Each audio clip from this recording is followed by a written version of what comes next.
The novel Foundation and Earth by Isaac Asimov picks up immediately after the events of Foundation's Edge.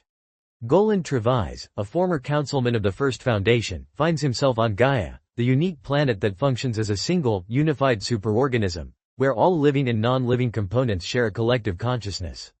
Trevize is plagued by an overwhelming sense of unease, a gnawing uncertainty about the monumental decision he was compelled to make at the conclusion of the previous novel, choosing Gaia's future as the path for the galaxy, leading to the eventual formation of Galaxia, a galactic superorganism. This choice, he believes, will ensure long-term stability and happiness for all sentient life, but it comes at the cost of individual autonomy, a prospect that deeply disturbs him. Part 1. Gaia. Trevize's internal conflict is the driving force at the beginning of the narrative. He grapples with the question, "Why did I do it?" referring to his decision to choose Gaia as the future of the galaxy. He articulates his discomfort to Dom, an ancient and wise member of Gaia, expressing his deep-seated reluctance to surrender individuality for the collective. He feels he was right in his decision, as Gaia itself confirms, but he desires to know he is right, not just to feel it. He seeks a rational, logical justification that his unique knack for being right on incomplete data cannot provide. This existential dilemma pushes him to pursue the one unresolved mystery from his previous journey: the true location and history of Earth, the long-lost planet of origin for humanity. Trevize suspects a profound connection between the forgotten history of Earth and his own inexplicable decision regarding Gaia. He notes the peculiar absence of concrete historical records about Earth, suggesting a deliberate removal or suppression of information over millennia. He is convinced that by finding Earth, he will uncover the hidden truth that will validate his choice, or perhaps even allow him to overturn it if proven wrong. His traveling companions from Foundation's Edge also join him. Yaniv Pellerat, the elderly scholar and myth collector, remains fascinated by the legends of ancient Earth and is eager to continue the search. To Trevize's initial astonishment, Bliss, the beautiful and empathic Gaian woman, also insists on accompanying them. Bliss, as an integral part of the collective consciousness of Gaia, explains that if Trevize's mission is crucial to his understanding and acceptance of Gaia, then it is crucial to Gaia itself, and therefore she must go to protect him and the plan. Her presence also ensures Pellerat's continued happiness and cooperation. The Far Star, Trevize's technologically advanced gravitic spaceship, which runs on the galaxy's gravitational field, is prepared for their arduous journey into the unknown depths of space. This initial segment establishes the primary quest of the novel: the search for Earth, driven by Trevize's personal need for definitive knowledge and Gaia's subtle imperative to secure its future. The implicit conflict between individual freedom and collective harmony is woven into the very fabric of their quest. Part 2. Comparellan. The first major destination on their search for Earth is the planet Comparellan. Known for its fierce independence and a deep-seated reverence for its own history, Comparellan is believed to possess some of the oldest and most extensive historical archives in the galaxy. The crew of the Far Star, Trevize, Pellerat, and Bliss, hopes to find direct references to Earth's location within these ancient records. Upon arrival, they encounter an intensely xenophobic and bureaucratic society. The Comparellians, suspicious of outsiders and wary of Foundation influence, are particularly sensitive about their past, as they see themselves as direct descendants of ancient Terran colonists. They guard their historical data fiercely, making it difficult for the travelers to gain access. The main obstacle they face is the Comparellian Minister of Historical Archives, an unyielding and suspicious official who is reluctant to share any sensitive information with off-worlders. Trevize employs his sharp intellect and cunning, subtly maneuvering through the political and social intricacies of Comparellan.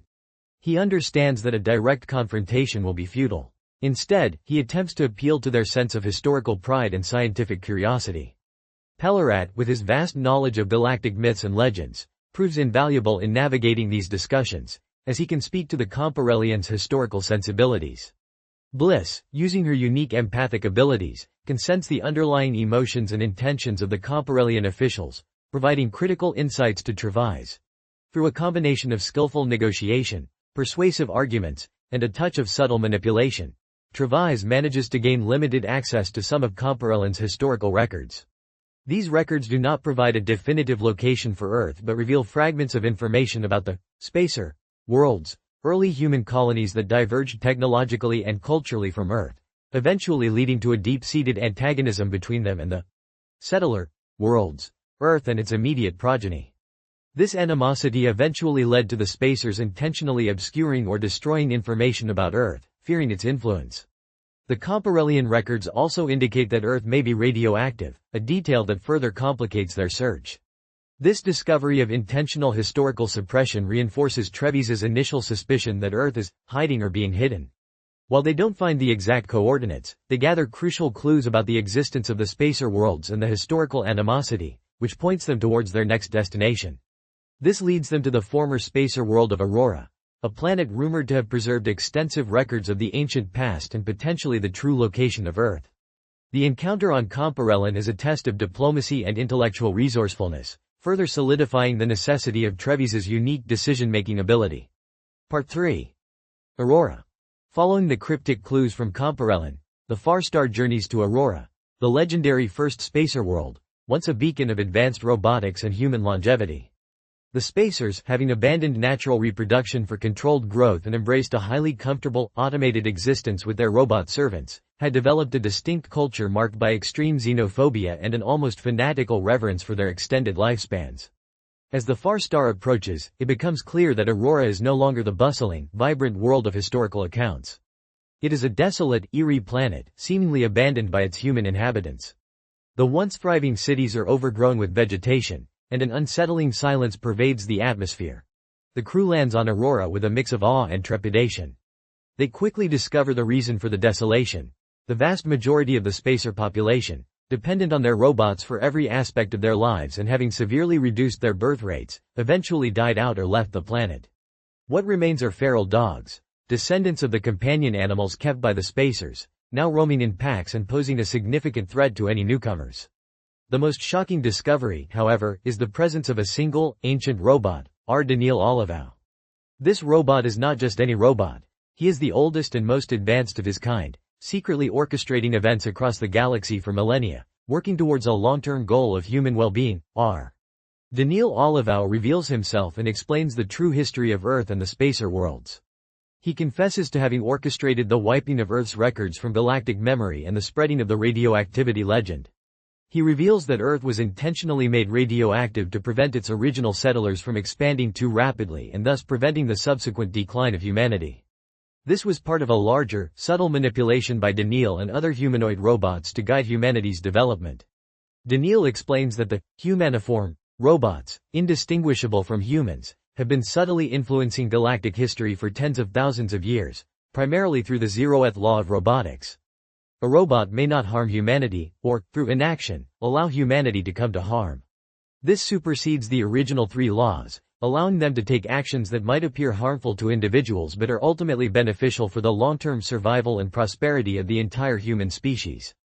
Daniil clarifies that the radiation on Earth was a fabricated story, designed to keep humanity away from its origin point while the psycho-historical plan, the Selden Plan, could unfold. The spacers, with their longevity and technological superiority, were seen as a threat to human diversity and expansion.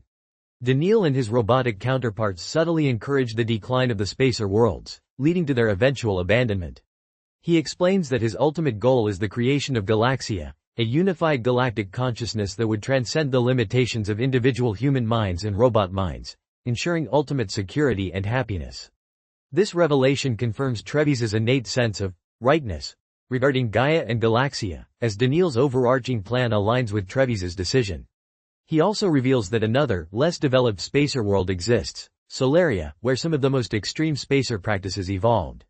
With this vital information, the Far Star leaves Aurora, now with a clearer understanding of the forces that have shaped galactic history and a renewed sense of purpose in their quest for Earth. Part 4. Solaria.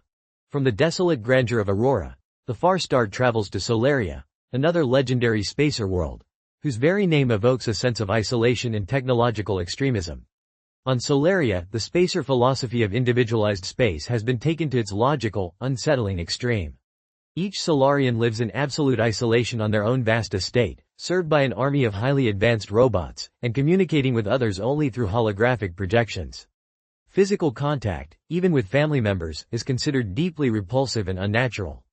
This hyper-individualism is maintained through strict social conditioning and advanced technological infrastructure that provides every conceivable luxury and service.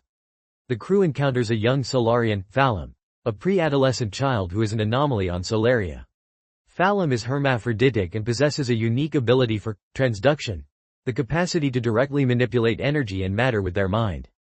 Phalam's existence is a stark departure from the typical Solarian model, indicating a possible evolutionary leap or an unexpected consequence of their extreme lifestyle. Phalam is also highly intelligent and curious, but deeply lonely due to the enforced isolation. The Solarians, having perfected their robotic technology, have managed to create a unique form of living energy, or energy beings, that serve as their advanced robotic brains. They are the sole possessors of this technology, and they guard it with extreme prejudice, viewing any outsiders as a threat to their perfect, isolated existence. The team soon discovers that Solaria's robots are not merely servants but are capable of forming an intricate network that maintains the planet's unique social structure and infrastructure. Trevize, Pellerat, and Bliss attempt to understand Solarian society and to glean further information about Earth. They learn that the Solarians' records are highly localized and fragmented, as each individual maintains their own private archives. Phalam, through their unusual abilities and natural curiosity, becomes a crucial link. Bliss, with her empathic connection to life and her understanding of Gaia's collective consciousness, forms a surprising bond with Phalam, recognizing the child's desperate need for connection and belonging. The main conflict on Solaria arises from the Solarians' intense possessiveness of their technology and their fear of outside interference. They attempt to trap and destroy the Far Star and its crew to protect their secrets. Trevize, using his quick wit and strategic thinking, navigates these dangers. Bliss, through her empathic connection and growing understanding of Phalam's abilities, manages to save the ship from a Solarian attack, demonstrating the immense potential of Gaia's collective consciousness. Phalam, feeling a genuine connection to Bliss and the other travelers, decides to leave Solaria and accompany them on their journey, seeing in them a chance for a life beyond isolation. Phalam's transductive abilities prove to be extremely valuable, offering a new avenue for interacting with unknown technologies and potentially unlocking the secrets of the ancient past. The departure from Solaria marks a significant turning point, as they gain a new, powerful, and enigmatic companion, and further proof of humanity's divergent paths across the galaxy. Part 5. Melpomene. The journey continues, leading Trevize, Pellerat, Bliss, and now Phalam, to Melpomene, one of the original 50 spacer worlds. Like Aurora, Melpomene is long abandoned by its human inhabitants, a desolate and decaying monument to a forgotten era.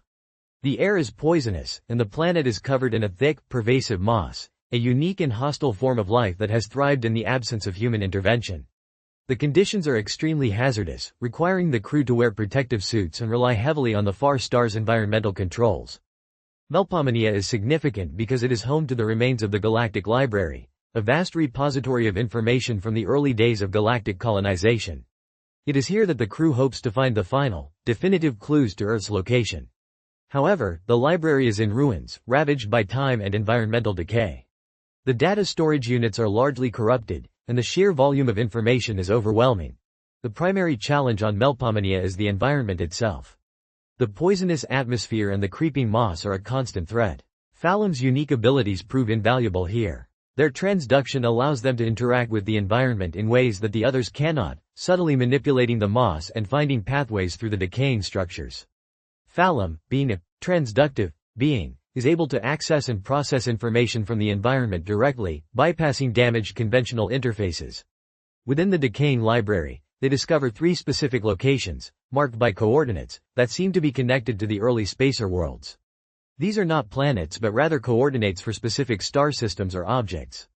These coordinates are highly encrypted and difficult to decipher, but they represent a breakthrough in their search. The team realizes that the remaining information is fragmented, pointing to other locations rather than directly revealing Earth's position. The dangers on Melpomene culminate in a direct threat from the aggressive moss. The plant life, sensing their presence and perhaps their technological energy, becomes actively hostile, attempting to engulf the Far Star and its occupants. Trevize, with his pragmatic approach, and Bliss, with her Gaian connection to all life, collaborate to counter this threat. Phalam's transductive powers are crucial in repelling the moss, allowing the team to extract the remaining information and escape the dying planet. The encounter on Melpomene reinforces the idea that even in the absence of human inhabitants, the remnants of past civilizations can pose unforeseen dangers. It also highlights the growing importance of Phalam's unique abilities in their quest. The decrypted coordinates lead them to believe that the 3 locations are other early spacer worlds, which might hold further clues, or perhaps are even part of a larger puzzle. Part 6. Alpha. The 3 sets of coordinates discovered on Melpomene lead the crew to a cluster of uninhabited star systems. The first 2 systems prove to be dead ends, desolate worlds with no relevant information or traces of human habitation, adding to Trevize's growing frustration. The third set of coordinates, however, leads them to a star system containing a single, habitable planet.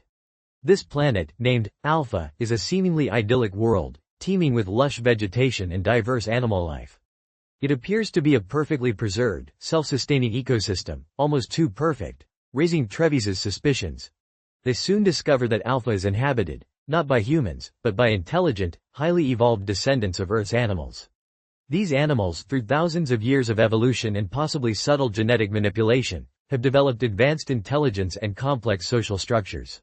They are able to communicate with the crew, though their methods are unusual and not immediately comprehensible to Pellarat and Trevize. Bliss, through her empathic abilities and understanding of non-human life, can communicate with them more effectively, recognizing their sentience and unique form of collective consciousness. The leader of these intelligent animals is a being known as the Great Master. The Great Master explains that Alpha is not Earth, but a planet populated by descendants of animals taken from Earth during its early colonization period. These animals were brought to Alpha by early human colonists as part of a grand experiment, intended to create a refuge for various species in case of an ecological disaster on Earth. Over millennia, in the absence of human interference, these animals evolved into a sophisticated, peaceful society. They live in harmony with their environment, practicing a form of ecological balance that Gaia would envy. The Great Master reveals a crucial piece of information. Earth itself is not the planet they seek, but rather a legendary, first world, shrouded in mystery and danger. The Great Master explains that the original human colonists, fearing for Earth's future, intentionally obscured its location and spread rumors of its radioactivity to protect it from further exploitation and conflict. The animals on Alpha have preserved some fragmented memories and historical accounts of Earth, passed down through generations. They reveal that the true location of Earth is not a simple coordinate but requires a deeper understanding of galactic history and the underlying forces that have shaped human migration and expansion. The animals warn Trevize about the dangers of seeking Earth, suggesting that its secrets might be too profound and potentially destructive for humanity. This encounter introduces a new dimension to their quest. Earth is not merely a lost planet but a guarded secret, protected by a complex web of lies and ancient warnings. The intelligent animals of Alpha provide the final, crucial clue to Earth's location, a set of riddles and ancient star charts that point to the galactic core, a place of immense gravitational forces and astronomical anomalies, rather than the well-traveled periphery. The journey to Alpha forces Trevize to confront the idea that humanity is not the sole possessor of intelligence and that other sentient life forms may hold vital pieces of the galactic puzzle. With the help of Bliss and Phalum, they decipher the riddles, and the Far Star sets a course for the ultimate destination. Part 7. Earth.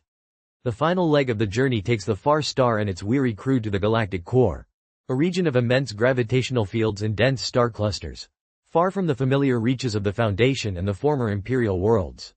Here, they finally locate Earth, not as a vibrant world, but as a desolate, radioactive planet, seemingly confirming the ancient legends. However, Trevize, ever the skeptic, senses that there is more to the story. The radiation levels are indeed high, but not so high as to completely explain the complete abandonment of the planet or the pervasive historical amnesia surrounding it. As they explore the irradiated surface of Earth, they discover the truth. The planet was not devastated by a natural disaster, but by intentional actions. They find an advanced, subterranean complex hidden deep beneath the surface that has managed to survive the millennia. Inside this complex, they encounter a single, ancient, and highly advanced robot, R.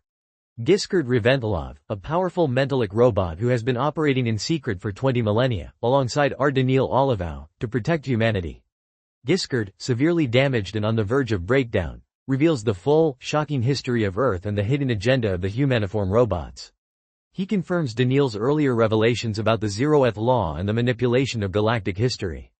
Giskard explains that he and Daniil, driven by their interpretation of the zeroth law, decided to create the Selden Plan and the Foundation, not merely to shorten the Dark Age, but to actively guide humanity towards a collective consciousness, a galaxia. They believed that individual freedom, while valuable, would ultimately lead to self-destruction and that a unified consciousness was the only path to long-term survival and happiness for the entire species. Giskard further elaborates on the radiation on Earth revealing it to be an artificial, psychological barrier created by the robots. It wasn't natural radioactivity, but a mental influence, a subtle fear, imposed on the collective human subconscious to prevent them from returning to Earth and discovering the true nature of their origins or the hidden robotic influence. This fear was reinforced by the spread of legends of radioactivity. The robots orchestrated the complete erasure of Earth's true location in history from galactic memory, ensuring that humanity would spread out and diversify across the galaxy, setting the stage for the Selden plan to unfold. The final revelation from Giskeard concerns the ultimate purpose of the robot's long-term plan: to prevent a larger, external threat from outside the galaxy. He hints at a potential danger from intelligent non-human life, a threat that humanity, in its fractured, individualistic state, would be unable to face. The creation of Galaxia, a unified galactic superorganism, is seen as the only way to prepare humanity for this unknown, immense challenge. Before Giskeard finally deactivates, he makes a final, crucial revelation. He shows Trevize a vision of the universe, and within that vision, a tiny, almost imperceptible point of light, which he indicates as a non-human intelligence, a subtle presence that could pose an existential threat to humanity. This vision is the ultimate justification for Trevize's decision to choose Gaia and Galaxia. He now understands, not just feels, that his choice was the correct one, as it aligns with the deepest, most ancient plan for human survival. The hidden information, the reasons behind the removal of Earth's records, and the purpose of the Selden plan are all unveiled. The novel concludes with Trevize finally at peace with his monumental decision. He has found the knowledge he desperately sought, confirming the validity of his choice for Galaxia. The trio, now including Phalum, leave Earth, carrying with them the burden of this immense truth and the profound realization that humanity's future is inextricably linked to its collective evolution. The implications of this hidden robot history and the ultimate threat from beyond the galaxy set the stage for future narratives in the Foundation universe, leaving the reader with a sense of both profound destiny and the vast, unknown challenges that lie ahead for humanity.